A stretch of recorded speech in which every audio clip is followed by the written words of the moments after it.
নমস্কার বন্ধুরা, প্রাত্যহিকার পক্ষ থেকে আপনাদের সবাইকে স্বাগত। আশা করি আপনারা ভালো আছেন, আমিও খুব ভালো আছি। আজকে করে দেখাচ্ছি লাউ চিংড়ি। দেখে নিন কিভাবে আমি লাউ চিংড়িটা করছি। লাউ চিংড়ি করবার জন্যে লাগছে যেটা আমাদের, সেটা হচ্ছে লাউ, যেটাকে আমি খুব ছোট ছোট করে কেটে নিয়েছি। আপনারা আপনাদের মতন ডুমো ডুমো করেও কেটে নিতে পারেন। এবং চিংড়ি মাছ।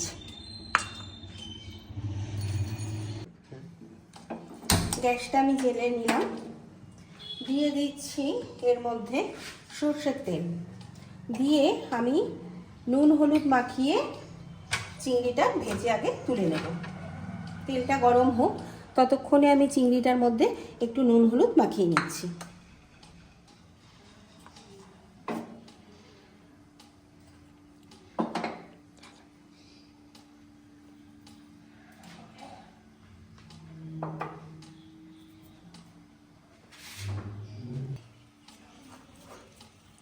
চিংড়িটার মধ্যে একটু নুন হলুদ মাখিয়ে নিচ্ছি, ততক্ষণে আমার তেল গরম হয়ে এসেছে। এবার হালকা করে চিংড়িটাকে একটু ভেজে নেব। তেলটা গরম হয়ে গেছে, চিংড়িটা এবার আমি দিয়ে দিচ্ছি।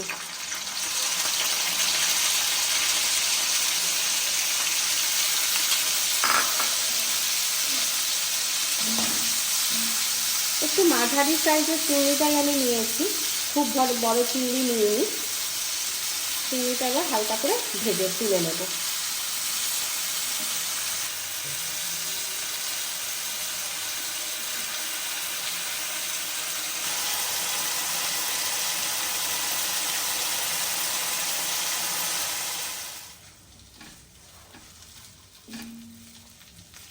চিংড়িটা আমার ভাজা হয়ে গেছে।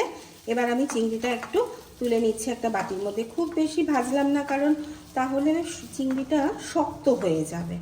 এবার দিয়ে দেব অল্প করে সর্ষের তেল। অবশ্যই এটা সর্ষের তেলে করতে হবে, সর্ষের তেলে করলেই ভালো লাগবে। দিয়ে দিলাম অল্প একটু সর্ষের তেল। তেলটা আমার গরম হয়ে গেছে, আমি দিয়ে দেব একটা তেজপাতা, একটা চেরা শুকনো লঙ্কা, আর দেব সামান্য একটু পাঁচফোড়ন। এটার থেকে যখন একটা সুন্দর একটা ভাজা ভাজা গন্ধ আসবে, তখন আমি দিয়ে দেব সামান্য একটু আদা বাটা, জিরে বাটা।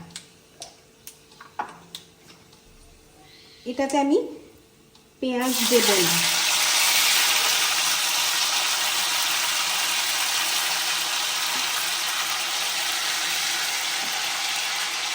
দিয়ে দেব হলুদ গুঁড়ো, দেব স্বাদ মতন লবণ, দেব একটু লাল লঙ্কা গুঁড়ো, দিয়ে মশলাটা ভালো করে কষিয়ে নিচ্ছি।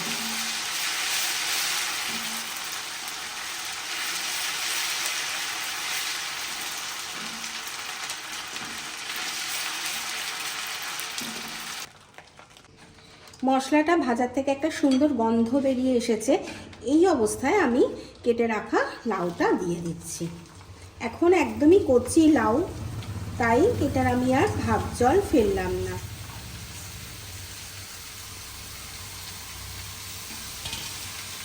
গ্যাসটা বাড়িয়ে নিয়ে লাউটা দিয়ে একটু নাড়াচাড়া করে নেব।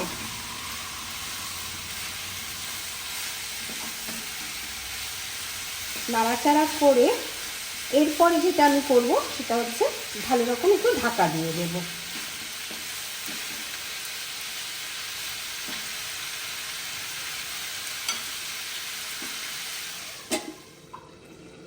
পাঁচ সাত মিনিট পর এবার ঢাকাটা তুলে দেখি কি অবস্থায় আছে। দেখো, লবণ দেওয়ার পর লাউ থেকে কতটা পরিমাণ জল বেরিয়েছে।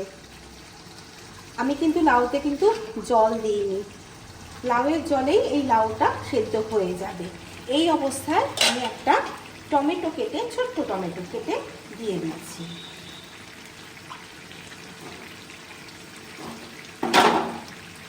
একটা ছোট টমেটো কেটে দিয়ে দিলাম, দিয়ে এবার আবার ঢাকা দিয়ে দেব। 10 মিনিটের জন্যে এবার আমি ঢাকা দিয়ে দেব।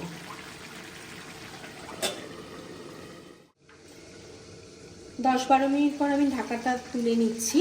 তুলে নিয়ে দেখুন এই অবস্থায় লাউটা যখন আছে তখন আমি চিড়ে রাখা 3-4টে কাঁচা লঙ্কা দিয়ে দিলাম, আর সাথে চিংড়ি মাছটাও দিয়ে দিচ্ছি।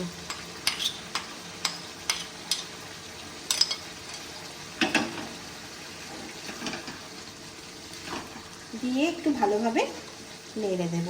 আর ঢাকা দেওয়ার প্রয়োজন নেই, লাউটা সেদ্ধ হয়ে এসেছে।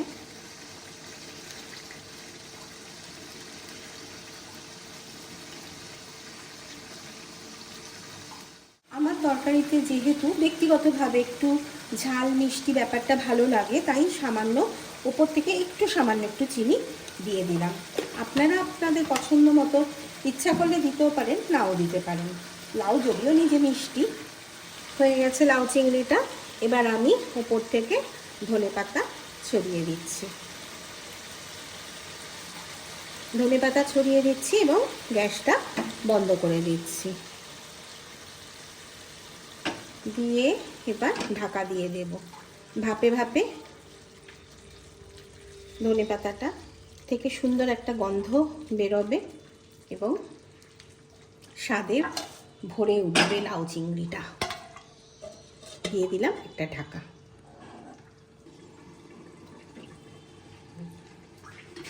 ঢাকাটা এবার তুলে নিলাম। তুলে দেখুন তৈরি হয়ে গেল আমার লাউ চিংড়ি। আপনারা অবশ্যই বাড়িতে বানিয়ে খাবেন এবং আমাকে কমেন্টের মাধ্যমে জানাবেন।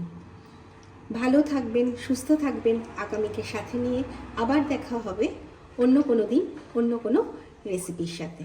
আজ তবে আসি, টাটা।